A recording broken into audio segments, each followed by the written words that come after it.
Welcome. In this video I'm going to be taking a look at this OTAO 200W 4-port gallium nitride charger. So this was provided to me by the distributor, but they're not compensating me for this video and they're not reviewing it before I post it. If you find this video helpful and you want to purchase one of these, I'll put a link to it in the description on Amazon, and if you use that link it helps me out a little bit and doesn't cost you anything extra. So this supports Power Delivery 3.0, Quick Charge 3.0. You can use it on laptops, tablets, smartphones, other devices. So we have a little diagram on the back. It shows the 3 USB Type-C ports and 1 USB Type-A port. So it's C1, C2, C3, and then if we go to the side, we have a list, and this shows the different modes. So this has 200 watts total, but it gets split between the different ports. So for instance here, if you have something plugged into USB 1 and 2, they can each have 100 watts. If you have something in 1 and 3 or 2 and 3, you can have 165 watts. But then if you go down here further, if you have something in 1, 2, and 3, or 1, 2, and USB A, you can have 165 and 30 watts.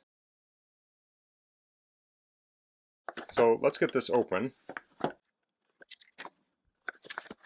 And here we have a manual, and this has different adapters for UK, Europe, and US. And here are the specs, and it has the different voltages on there again. It has overload, overvoltage, overcurrent, and short circuit protection. Here in the back has the accessories and some more specs. It says it's made with plastic housing, PC plus ABS plus fireproof material. So let's pull it out. So the gallium nitride is going to be a more efficient technology, so it's going to put off less heat. So here's the charger. This is going to flip out like so you can plug it into a US outlet. And if we go down here, we have some different adapters. So this would be for the UK. So I'll fold that in, slide that on, and now this will plug in a UK outlet. And then here is the European one. Same thing. It also comes with a power cord. So this will plug directly in the wall, but you can plug that in there and then plug this in the wall. So I'll use it in that orientation. So here we have the ports here. I'll plug this in.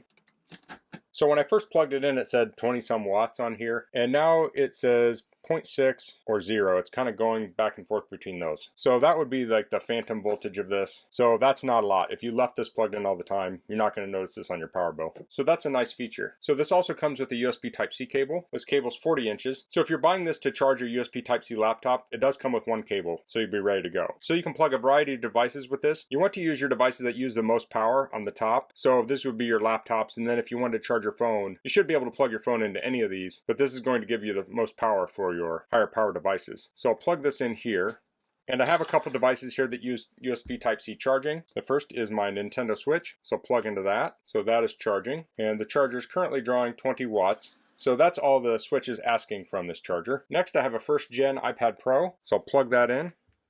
The second port here, and that is charging. So now we're up to 31 watts. Next I have my thermal camera. It charges with USB Type-C, so I'll plug that in.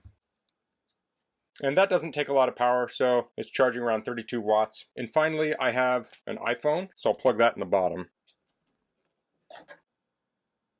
And that's charging. So I have 4 devices plugged in here. Now I'm not maxing this thing out by any means. I'm only at 37 watts, but this thing's barely getting warm. So a charger like this would be very ideal for charging laptops. So you could plug 2 MacBooks into this, or Microsoft Surface, Chromebooks, other laptops that use USB Type-C, or tablets that have a high power draw. So say you use a MacBook and an iPad Pro, you could power both of those off this. And then you also have a port here, and then you have these other ports for your iPhone and maybe your Apple Watch. Or you could plug your Windows laptop in here and your Android phone. I like that they were able to make a 200 watt charger that's so compact. So this will easily fit in your bag. So if you travel, this is great. So I'm going to unplug these higher draw devices now, because I'm curious to see how much electricity it's going to use with just the phone plugged in.